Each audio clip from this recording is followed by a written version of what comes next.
and time waits for no man, and that's one of the biggest truths that I've come to appreciate. Whether you are sleeping or awake, whether you are sick or healthy, time is just moving. That is it. So thanks for that. Great. I think this is the time we need to introduce the guest. I'm not briefed who was to do this. I believe probably Anthony, are you the one, or is it Dr. Melvin, or who? But for people who are here for the first time, we are pleased to have you at Power Monday, and we do this every single day, every single Monday, and we, as I said at the beginning, we have our last Monday, coming Monday. Thank you, Dr. Melvin. Maybe you can go ahead. I believe that's why you're looking very neat, eh? It's a wonder You, what you slashed everything. right. Thank you, OPP. So today I want to start with by introducing the chief guest and our keynote speaker for today. And perhaps I want to teach you a bit of Kikamba. Do you know what the word Mutheu means? OPP, do you know? No. You are clearly not a linguist, but anyway, you are talented in other areas. So Mutheu means the smart one, right? And our Okay. guest today, as you can see, is very smart. She's somebody who is very organized, very process driven. She will help you celebrate. She will help you to put together that fantastic uh, event. And she does this naturally because she got the right name.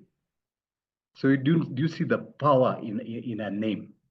Grace Good. Mutheu is an experienced and very talented event organizer. She can put everything together, whether it is the decorations, the tents, or even the menu and the cake and the drinks. OPP, you want to have Grace Mutheu on your side. And we are so privileged as Power Monday to have Grace Mutheu on our side. So I'd like to request all of us to put our hands together for none other than Grace Mutheu, who is an event organizer with a difference. Over to you, Grace. As we clap, please let's clap. Thank you. Thank you, Dr. Melvin, for that. Good morning, Power Monday. Thank you for having me. It seems Dr. Melvin is very researched on the name Mutheu. I appreciate that.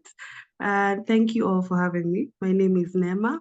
People call me Neema. Neema is just Grace in Kiswahili. And I am an event and wedding planner and a full service florist. And I am here to give you tips for the holiday season for planning your events. Maybe I would ask you, I will start with Dr. Melvin, since he's very sharp. And Dr. Melvin, when you went to your last event, what was one thing that stood out for you that made you think, they thought of me? Well, there was a table, a special table, which had been reserved for me. And my name, what is it called? My name was on that table. So I really felt so good. Oh, beautiful. And somebody else, Nancy, maybe Richard, who has been to an event, whether planned at home or anybody, and they were like, oh, I love this. I love that they thought of me. What did you see? What made you enjoy that experience? Yeah, we can put that in the chat. What made you enjoy Someone has this? messaged me on the side and they said they didn't make me do a lot of washing. Washing. um, yes, that's a private message. Someone says they didn't make me do a lot of work. Oh. Um, right. So I want to talk about what does it take to host a beautiful event. We are going into the festive season. Every once in a while, this is the time everybody is going to be, oh, we didn't catch up. We want to call each other. Where did you go? And so we may find ourselves meeting up for social gatherings, whether it is at home or a festive season. You might even find yourself planning for one. So, what does it take to plan a beautiful event? As humans, we are socialized for interactions. However, when you're planning an event, you want to think of something that will enable you to have your guests feel that their time and emotional investment has been made. Hang on. Most people think when you're planning an event, right, what do we need in our Kenyan culture? Good food, lots of good food. That's the first thing when someone asks. And the next thing they will tell you, okay, fine. Yes, Antonia says the flower arrangement. I love that. Um, and someone else would probably say the number of people should be something you consider. But what if I told you all that is right, but that's not where you need to start? Say you're planning an event this December, and maybe it's just you're hosting guests in your home. Let's pick that as an example. Many people would say, so I want guys to come, and there'll be like 20, 30 people. And these 20, 30 people need to do what? I would ask Antonia, eat, right? So they would start planning from a point of eating. And majority of the times, what happens is everyone has come and each one is from their own house. Um, Grace to everyone. I admire how people address different attires for the occasion. That's beautiful. So, what does it take when you're in your own home and you want to host? I will use that as an example. First thing I will ask you to think about is yes, you do actually think of food a lot. Um, is when I'm hosting this person, let's say I'm holding a party for Live Your Dream Team, 7 a.m. Monday morning. And when was the last time I saw, say, Susan Mungai and Karen and Belma and Kez and everyone that is on here? So I would probably think to myself, it's been a minute, but I talked to Nancy last week and Lynetta and Christine, and all these people, maybe we haven't talked in a minute. So first thing I will ask you to do is please call or SMS that person. Why? Create that rapport. You've invited me for a party because a party is all about social connection.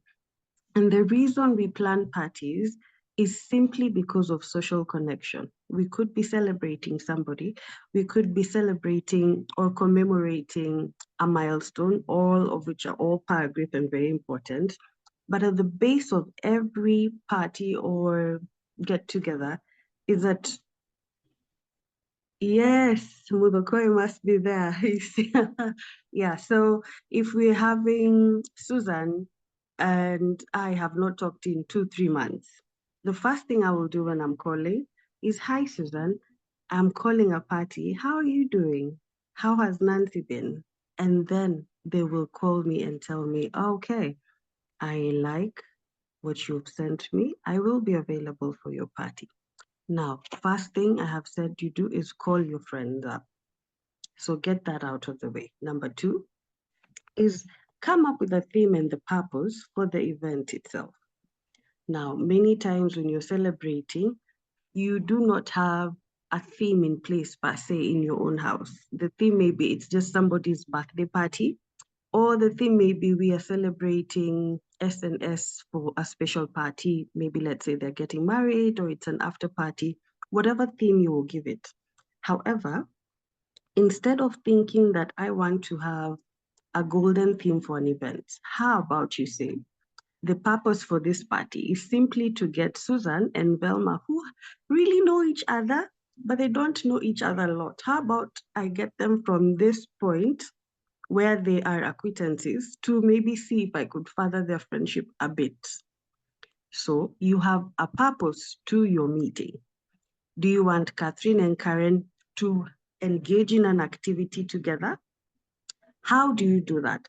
So from this angle is when you start your planning. What is the purpose of the event? So the purpose is to celebrate Live Your Dream End Year Party, and I want to host them in, say, Live Your Dreams home, one of our homes. So I want guys to know each other. Kenyans are not known to turn down free food. Yes, we are not. I like that. And the other thing that I will now ask us to consider is budget. So number one is call up your friends. Number two is define the purpose and theme of the event. Hi, Mugo. Number three is outline your budget. So when you outline your budget, what does budget entail? Budget entails things outside of food for us Kenyans. Majority for us Kenyans is we start with our food. So first I would say pick up a budget that will entail your venue costs, your catering costs, your experiential costs, and all these other things.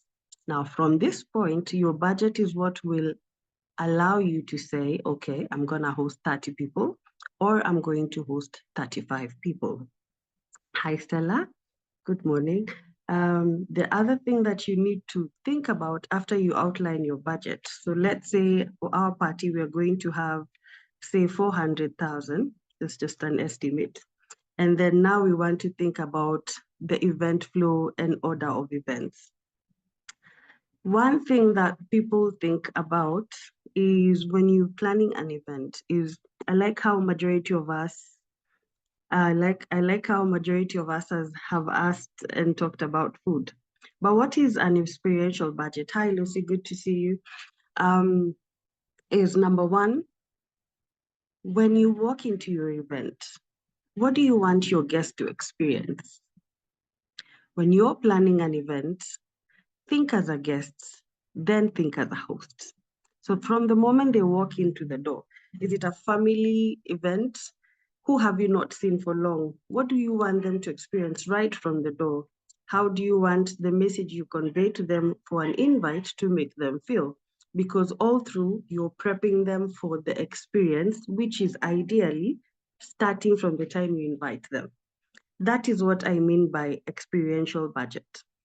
It is not just, okay, so I'm gonna host, hi Lucy, I'm gonna host 55 people, I'm going to host 25 people, and we are going to have mudokoi from our menu. We are going to have some beef stew, and we are going to have something else. Hello, George, good to see you too. And that would be number one in your budget. You have to think of the experiential part that you want, because an event, hi Evelyn, is not really about having a budget so much, which I find people stressing about a lot unnecessarily. Yes, you cannot have an event without a budget. However, did you know that you can have an event without so much of a budget, right? So number one thing when you're thinking up of a budget is the experience you want people to have when you're having this. Hello, Christine. So number two, in your budget, I'm going to break that down further a bit, is when you have decided our budget is 400,000, how much of it do you want it to go to the food experience? You know, the 5 experiences we have, the sight, the smell, the touch, and all that. So if we are having something done in your home, or if we are planning this at somebody's gishagi or something, we are going to think to ourselves, everyone is going to have an idea of what they're expecting. However, what is the one idea that we are all rallying around? So let's say we want everyone to really enjoy the different foods all our cultures bring together, but serve them up in a way that is not really boring, or that I do not have to cook for myself in the house and there's not a big difference. So number one, we can either say we look for a caterer, or number two, we can say, let's all cook together. I think that will help us bond some more. However, when you're thinking of having a social gathering, number one, things that will not agger well with majority of guests. If it is for people and a close-knit family, you may get away with asking us to do a bit of carrots for you and maybe helping in the prep. However, if you do send me to the kitchen to cook muthokoi, I may not give you the very best because I do not cook it every other day in my house. So I would consider breaking down the budget to accommodate a caterer. However, if one of the things that I want people to experience in the event is to sort of break the ice and a social activity way before the event starts, is I might ask some of us to do either pass around drinks or have conversation starter cards when they walk in. So I am deviating a bit from the budget. And let me just go back. So after the budget is done at 400,000, I will have a catering spend, maybe say 100,000, would have maybe a cake and an MC, maybe give both of them another 100,000, and then we have 200,000 that is left. So in our 200,000 that is left, what we need to decide is, number one, do we want to give this money out or do we want to just spend it for the party? You ask, how do you give money out for a party? Very good example is right here. So you walk in and we haven't seen each other for a minute and we are eating and socializing. And now we get to the part where we're done with speeches and all that. And everyone is looking for an activity to do. Every time when the year comes to a close, we as, let me say Kenyans, majority of us do not have what I would call a Christmas party. So we'll not wake up on the 25th and say, oh, there are Christmas presents under my Christmas tree. However, do you know that when you're planning a small event, you can actually look at your small family of Live Your Dreams and say, okay, hi, Eric. Eric likes gadgets. So I may not be able to afford all the gadgets in this room, but I can look for something that I can gift a few people if we have an activity and 2 or 3 of them emerge as winners. That's part of the experiential budget. So we can have an activity that is tailored towards that. And at the end of it, we all get to collectively decide, okay, Mr. Koyugi won ABCD, so let's award this small gift to him. So that would be part of sharing out gifts and money to your family and friends, and therefore making for a really beautiful party as well. So back to the main 3 things that I would like to just recap again is, number 1, call up your friends. Number 2, work about your budget and purpose. Number 3, think about the menu and the experiential experience, the order flow of the events. Now, when we think about a guest experience, you want to ask yourself, when they're walking through the door, what do they experience? Are we cooking? Is like I forget the name. But he said he walked in and they had his name. They had a chair set out for him and his name was on a small little tag. That must That have was made Dr. Melvin. Dr. Melvin, thank you. Yes. They had a small little tag outlined for him. And however, how can we do this in a small event? Hello, Mike. How can we do this in a small event at your house? Say you're having it at your backyard. You may not be able to have the budget to print out everybody's names. However, what you can do is pick out something that that particular person likes. And let's say if we are having a Live Your Dream events party, and let's say Lucy is known for loving flowers, or Antonia, who said flowers, we can have Antonia see that some of the flowers placed exactly where she's sitting are yellow carnations, which she happens to like. If you move on a little bit further and you find Lucy likes red roses, you might find that the positioning where she's seated may have 2 or 3 stems of red roses.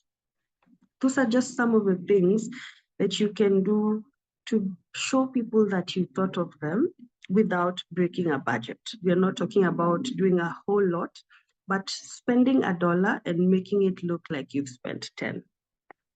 Number 3 that you want to think about your experience is the tablescape. Most times when you're doing a setup outside the home, it is not very easy to have a whole table set up, and then you have people um, have it decked out in all the things that ideally would be decked out. So there's flowers, and there's charger plates, and all the cutlery and crockery that usually would go on a table. However, what you can do is when you are at your home, the same plates that you're gonna eat with is have everyone come out and help you set this table. That is one thing that you can help them do. And when they're setting this table, you can have now the small things that I have mentioned before, like the card or the flowers, coincide with where each particular person would sit. So you can have a seating chart as well to go with that. Right. So number three, something that many people do when they meet together is they meet and they take photos, and that would be it.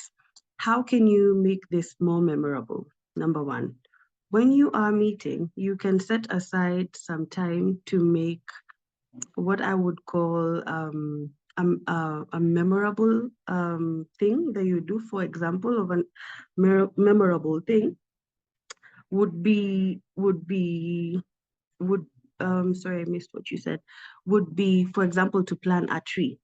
You see, when you plant a tree, say for a birthday or this year's end year's party, say it was in October, and you decided to have a place where you went and planted trees each year, and you say, this tree this year was planted by Evelyn Chege, this following one was by Mugo, and this other one was by Kibori.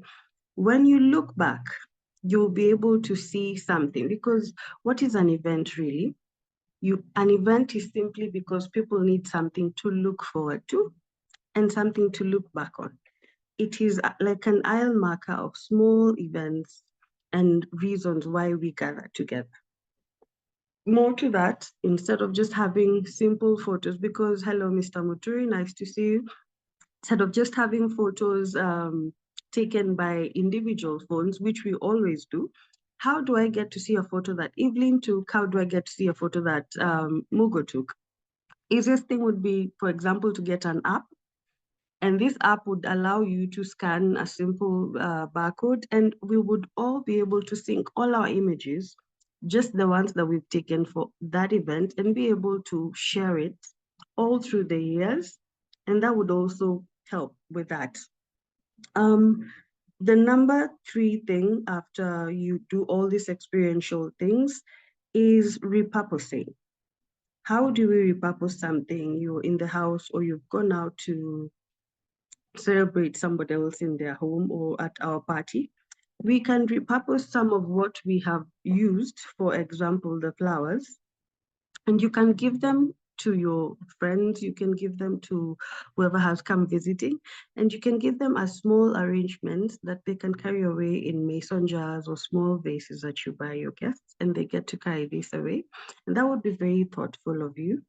Number three, under that is you should be able to think about the psychology of color. Now, I know that sounds like a very complex thing to do when you are doing something very small, like majority of our parties may be this December in and out small parties.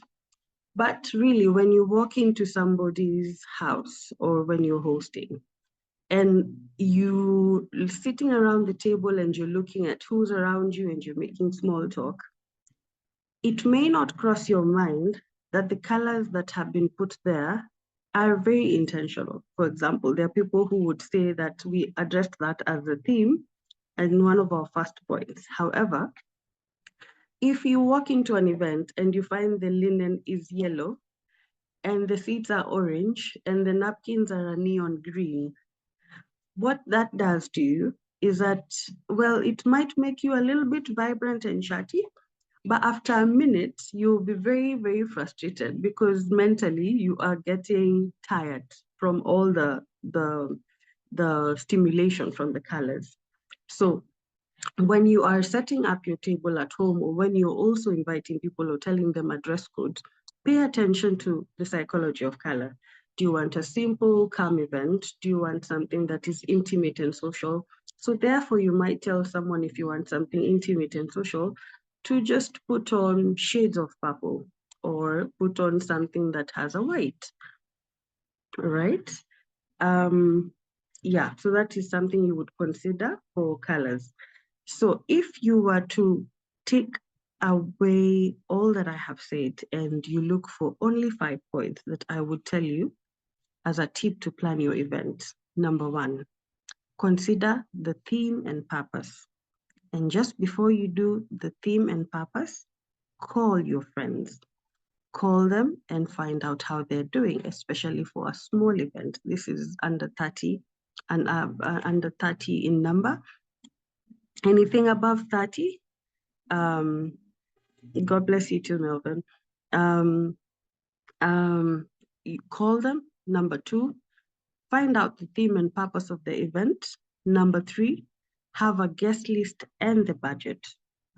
The budget will be guided by the experience that you want people to remember. So out of the main 4 points that I have talked about, I will tell you three things. When you are planning an event, the only thing that you need to consider is number one, the experience. Number two, that it is timely and timeless. Timely and timeless will be brought about by what you decide to do with the decor. Should you decide to DIY it? Should you decide to have a potluck?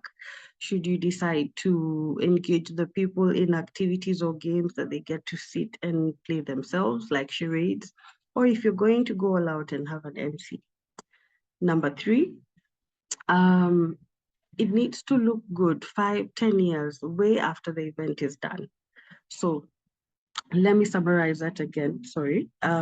If you do not remember any of the 4 points I have talked about, remember these three. It has to be timely and timeless. It has to be experiential. And it does not have to be on a budget. Budget is circumstantial based on the experience. So if you want to hold an event, look at all the items that I have mentioned above.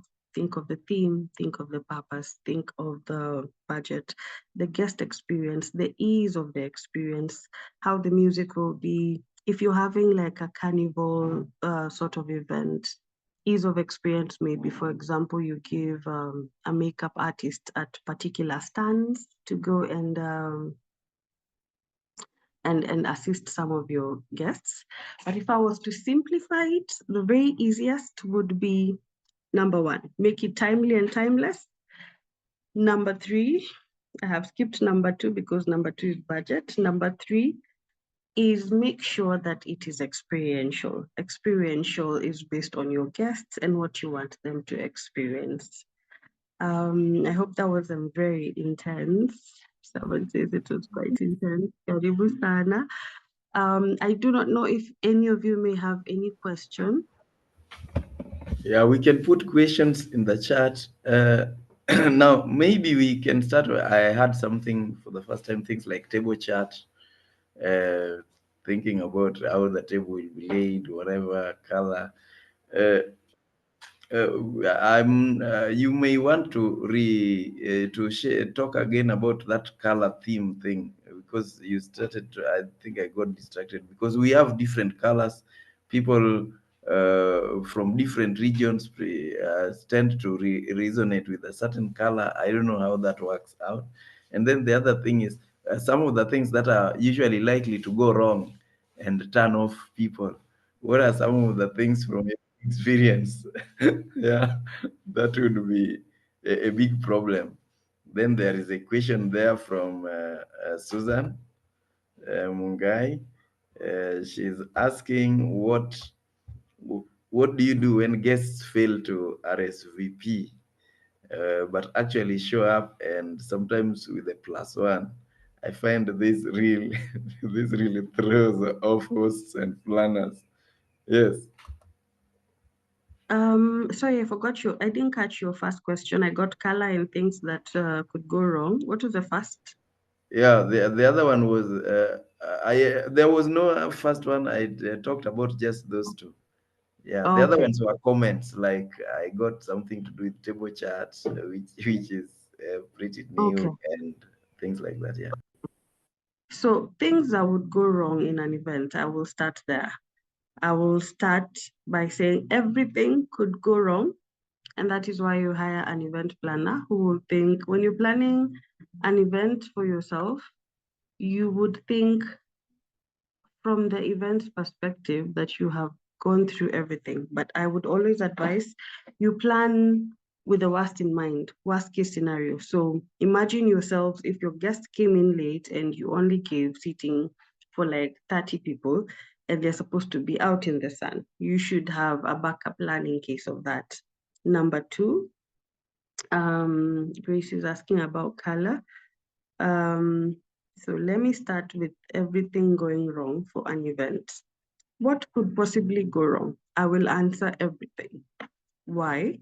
Because when you are planning an event as a host, at some point you stop planning and you become the host. So as you move around your party, you are saying hi to people, you're finding out how they're doing, you're finding out where they are, you're finding out what's happening, are they enjoying themselves?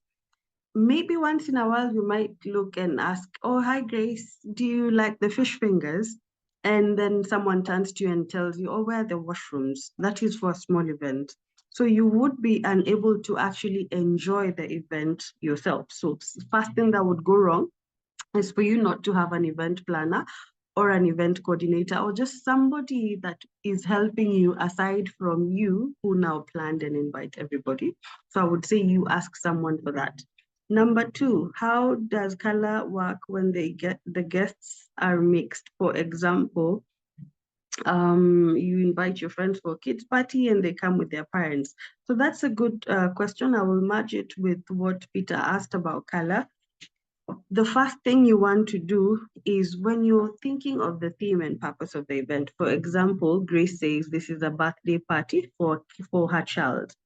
When you're sending out an invite, you want to tell people what to expect in the invite. So this is a birthday party for your, say, son or daughter who is turning 2 years old, and they love Jurassic Park. So the theme for this party is a jungle theme. And the jungle theme means I want all of you to come dressed in, for example, sage green, jungle green. Now, because most people may not have the time or be willing to start Googling what sage green and jungle green is, when you're creating an invite, you want to list and say, hello, welcome to my party. It's going to be at ABCD. This is a time. And we are celebrating this person who is turning this old. So at the back on there, you want to tell them the itinerary and what to expect. And this is the part after where you add dress choice. And you can actually, the easiest of ways, Grace, is to just pick your color, stick it on there. This is sage, this is jungle green, this is lime green. This will work with our dress code. That is the easiest way. However, there are people who may just decide to walk in, but if you do that, I guarantee most of the time you will not have so many people show up with so much colors. The other question is, what do you do when guests fail to RSVP but actually show up and sometimes with a +1? Oh goodness. Yes, this does throw people off. First thing is to decide back to when you're planning your theme and purpose for the event. Do I want a 30 people event? Number two, do I want the people that I am inviting, the timing that you're sending out the invite may affect. Number two, okay, so number one, let me just start again, Susan. First thing you want to find out is how many people do you want for guests? Number two, when you're sending out this invite, what time frame have you given people to RSVP? Ideally, the very least time that you should have is at least a month, at the very minimum, 4 weeks. So if you have sent out your invites at the 4-week mark, many people would find it very rushed. But if you scale it backwards and send an invite out 6 weeks, it's not too late, it's not too early. So it still has enough for somebody. They have time to sit and think, okay, I have this event in mind, I need to RSVP. So what you do, what that allows you to do, if you send out your invite 6 weeks to, and in the second week or 14 days mark to the event, you call them and you say, hi, my name is XYZ. I'm calling to confirm if you'll be attending this event. At that point, when they tell you yes or no, you will know where to put them. That is number one. Number two, when you're sending out invites, you say on there, please, this card invites one. It always helps when you have this person's name on there. And then you tell them, please present this card at the entry. Some will have a barcode, and the moment you put that on there, someone will already know the moment they get this invite that one, this card is only going to omit me, or it allows me to come with a +1. I find that that is the easiest way to sort of get that ball rolling. So if Patrick, I have invited you to an event, my invite will tell you, hello, please come. This card allows one person. Yeah, I do not know if we are Africans, and I believe, let me just get that question. Where have my questions gone? I don't know if you Down could help there. me with that last Yeah, question. we are Africans, and I believe the invite only invites the invite that is quoted. Only invites are quite mean of honors. Yani, if you say invites Um, only, then you are yes. mean of honors, especially in Oshago. If people realize events not for everyone, it shows discrimination. Please comment on this. Oh yes, absolutely. So number one, back to the theme and purpose of the event when you're planning. It is true, not just in Ushago, in our culture generally. If you invite us and you act like, number one, I should not come with my offspring, or number two, we cannot come all of us in our house, including people who just came to visit me yesterday, we will be angry at you. However, this all circles back to your theme and purpose of the event. In here, I will add under purpose. When you are considering the purpose of your event, you want to think, where is the venue? Who are the people around me? So kama tumeenda Ushago, there is no way I'm going to host an event for like 100 people and lock the gates. That is not possible. So number one, I'm going to tailor my activities and the experience for all the guests. So let's say, for example, you live in a village and the closest neighbor is 5 minutes away. So I always say, create a buffer in your budget. Maybe say plus 20 people if your budget accommodates, or plus 30 people if your budget accommodates. Do not shut them out, because when you shut them out, you may not want to deal with the aftermath. So what you do is, don't approach it from a point of they are intruders. Rather, it is our ubuntu-ness. We want to partake of what you're doing together with you. So it always helps to have that as a small just have it at the back of your mind that I have invited 100 people, live your dreams, na tuko Ushago, so I'm expecting 30 more people. Have your MC or whoever you will designate again around your guests, should you choose to use your guests, how you will have that crowd managed. So when they walk in their excesses, they will know, we are welcome here, there is enough food. We may not have all the portions be very, very big. Say, for example, you've done 150 people, but we can very well share it, the 150 meal, to get to 200 people. So that is what I would say. Thank you, thank you. Somebody had asked, I don't know if you commented, the Ambola had asked, sorry I came late, but I've learned a lot. Big question. How do you identify an MC and how do you set the rates for payment? How do you set as a client or as the MC? Could you I think as somebody who is planning an event, uh, probably is asking about how you maybe identify the right person for an MC and what mhm. rates would what would be your budget?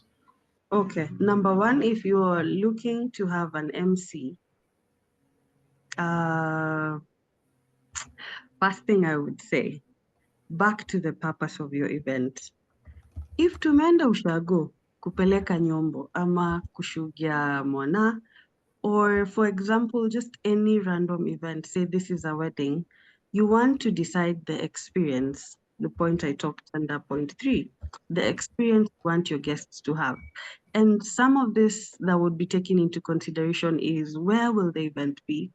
What experience do you want them to have? Do you want a soft dining experience? Do you want it very lively and very, or do you just want an MC to sort of guide people through the program? Like, hey, you walk in and we have speeches and that's it.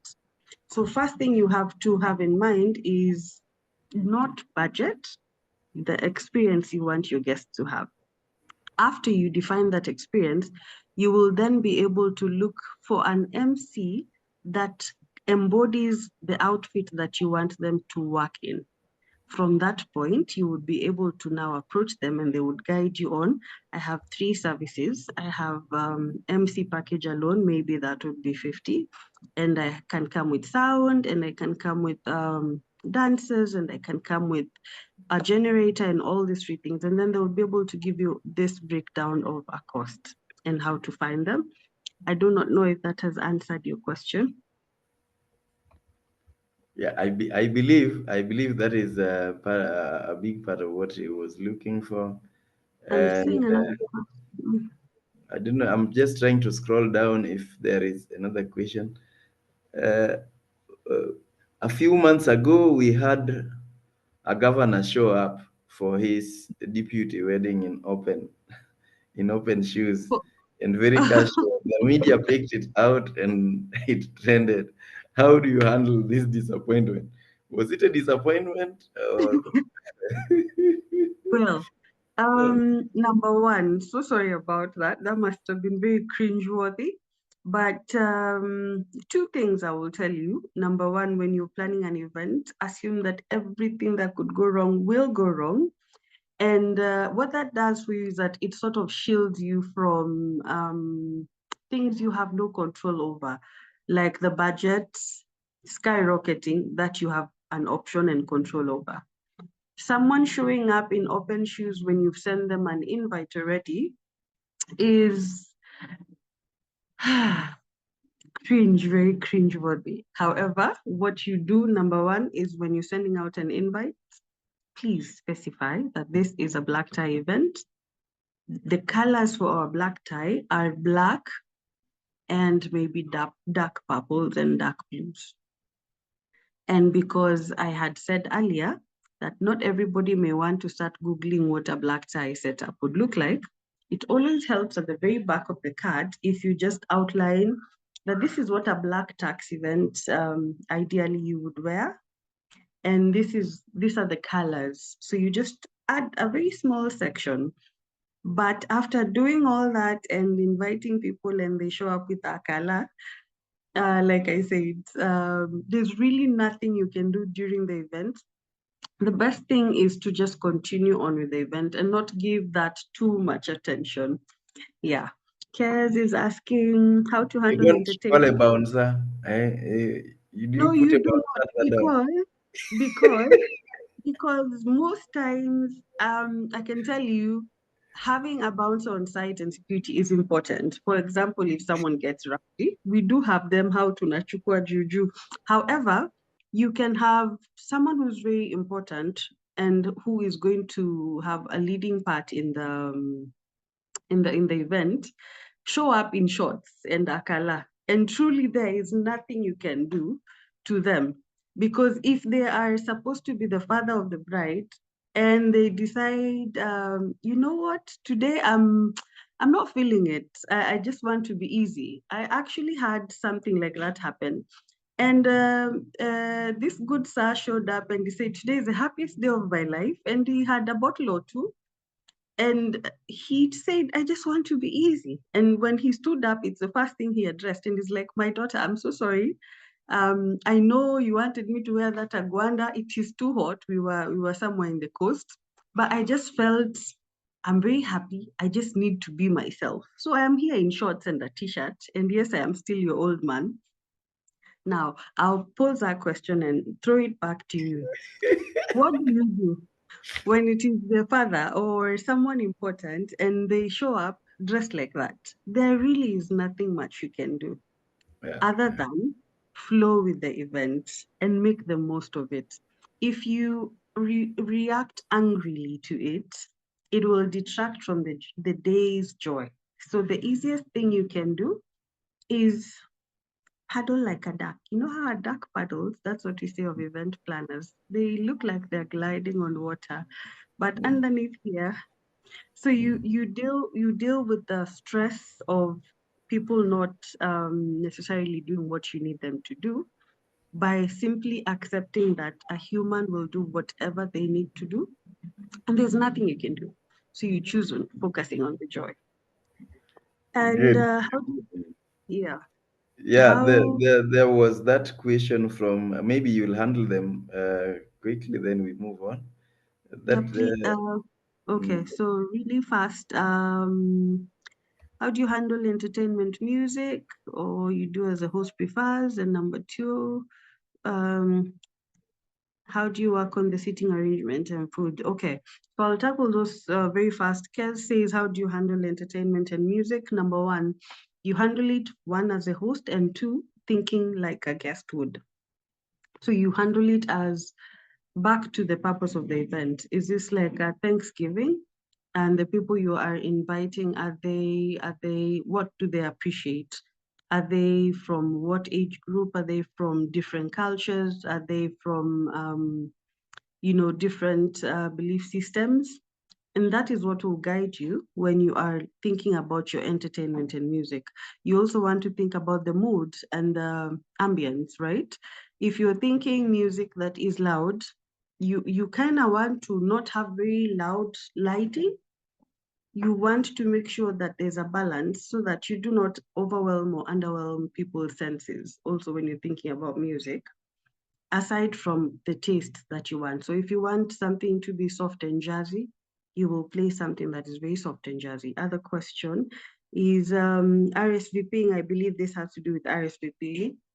If you are inviting somebody and they do show up with several other people, back to the answer that I gave for deputy showing up at the wedding with open shoes and very casual. When you send out an invite, you know that they may honor this invite or they may honor it and do their own things. They may honor the invite as is, that this admits one, or they may do their own things, which is come with 15 other people as an entourage. So, thing you do, number one, you prepare yourself mentally. Also, number two, when you are hosting an event and you invite a prominent person, you know the culture as is in our country is that if I invite Mr. Peter, he will come up with five, six people. So the easiest and best thing you will do is anticipate that beforehand so that when they do walk in, it is not a scrummage for, let me go find five extra seats. It's hi, you're welcome. Please have a seat. We have seats for you. And if you think that they are going to come five, I always say add three more. So if I invite Peter and he usually walks around with an entourage of five, I always say add three more. I hope that answers the question. mm. Yeah, thank you. Thank you. You will also put your contacts there for people who want to consult you. I've seen June wants to consult you more. Okay. And I know that that question of people walking in with other people is more so the politicians. It's quite distracting. I've seen them after you've prepared a table very well, then you've counted who will be at the high table, and then they come up with people who also want to be right where they are. And Mhm.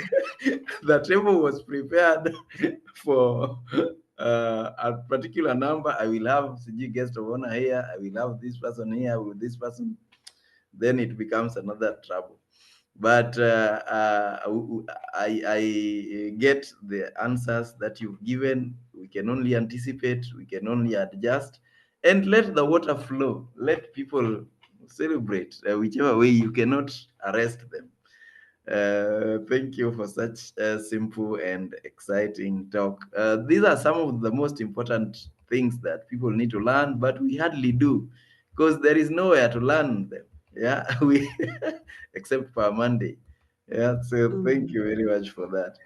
And at this moment, I'd like to invite somebody who to give us a vote of thanks. Thanks for people who've really joined. Yeah, I see my hosts, some people who usually host me here. So now you know, you need to call me and yeah, get things so that we connect better.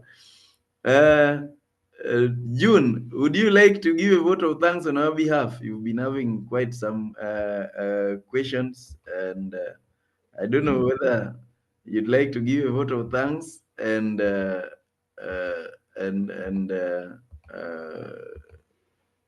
on our Maybe behalf.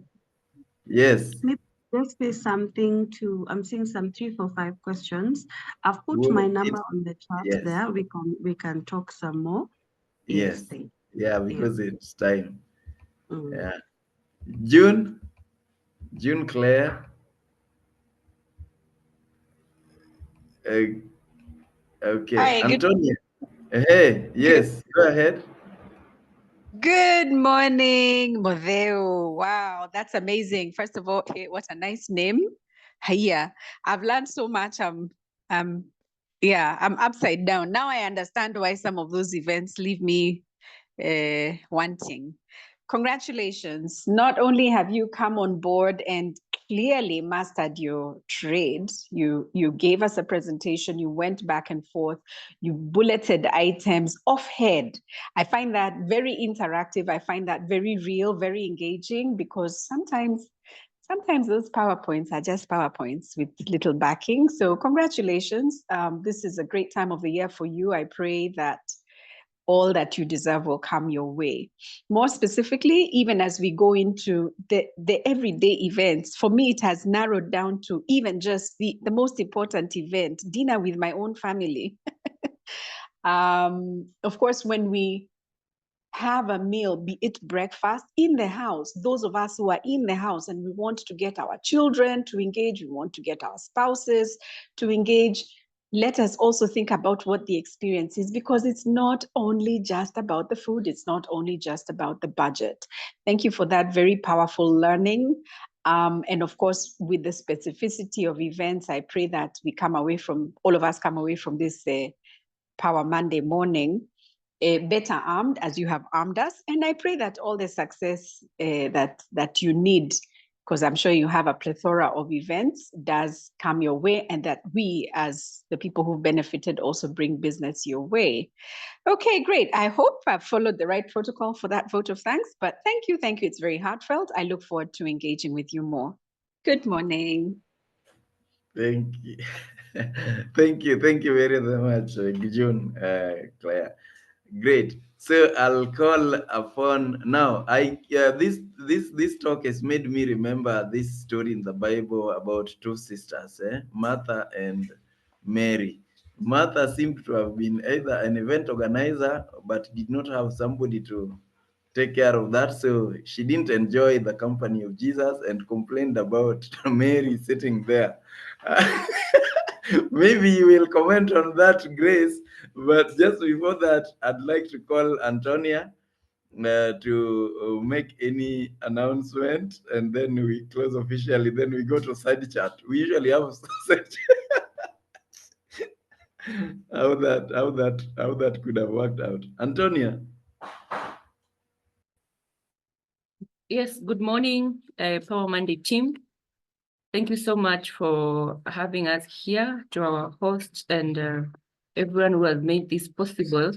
We are really grateful for giving us this opportunity to learn. And thank you so much, Grace Mutheu. That was a great presentation. I was really looking forward to it, because what we are getting out here, we are not happy. And thank you also, June, for making it clear that it's not only for events, but also for our families. Yeah, that little breakfast that you're making for your family, it's good to make it look good and to make everyone enjoy. So thank you, Grace, for the highlights. We are really grateful, and we are looking forward to having more conversations with you. Yeah, from me, I would like to thank everybody who participated in our just done children's visit at Riruta, the Hope family. We are really grateful for your support. It always goes a long way. Your givings, your sacrifice, and how you made those people feel.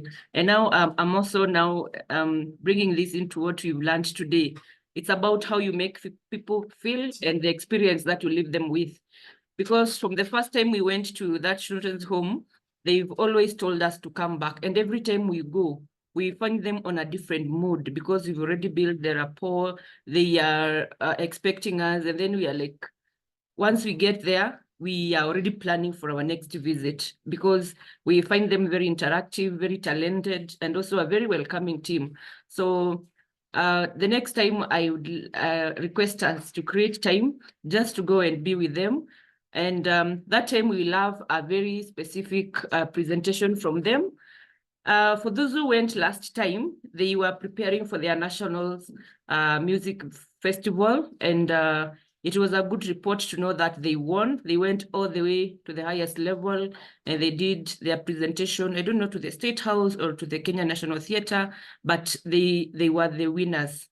So that's a very commendable activity that they did, and they told us next time they will do the same. They will do the presentation to us.